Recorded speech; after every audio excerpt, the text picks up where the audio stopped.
एक और गलती की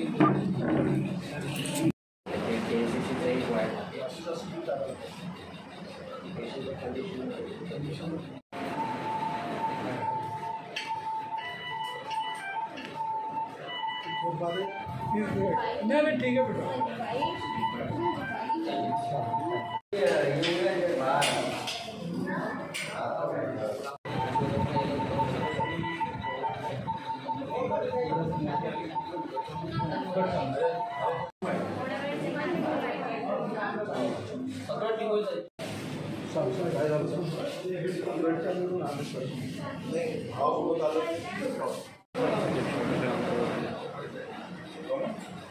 पवन Devrao Meshram snake bite patient काल 2:30 वाजता गडचांदूरवरून ग्रामीण रुग्णालयामधून चंद्रपूरला मेडिकल हॉस्पिटलला रेफर करण्यात आलं।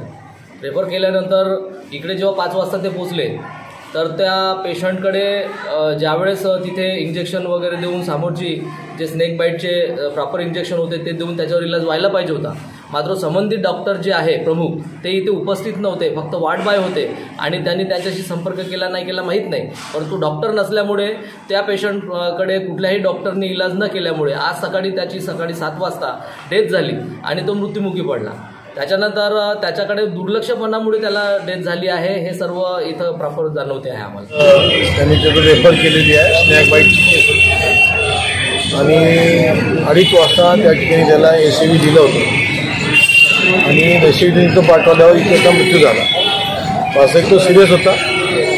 इथं आल्यावर 5 वाजता पहाटे आल्यावर त्याला डायरेक्ट त्यांनी ICUमध्ये भरती करायला पाहिजे होतं, ते त्यांनी व्यवस्था केली नाही, परिणामी तो 7 वाजता दगावला। फार मोठी दुःखद घटना आहे। 70 वर्षाचा तरुण माणूस होता, सोबत त्याच्या मुलीला पण स्नॅक बाईट झालेला होता। उशिरा कळलं ती आता वार्ड नंबर 16 सिरियस आहे आणि तिच्यावर डॉक्टर लोक लक्ष देऊन आहे। मग तो ICUमध्ये पेशंटला घ्यायला पाहिजे तर घेण्यात आलेलं नाही आहे आणि गडचांदूरमध्ये पण असं वाटतं की त्यांनी फार घाई केली।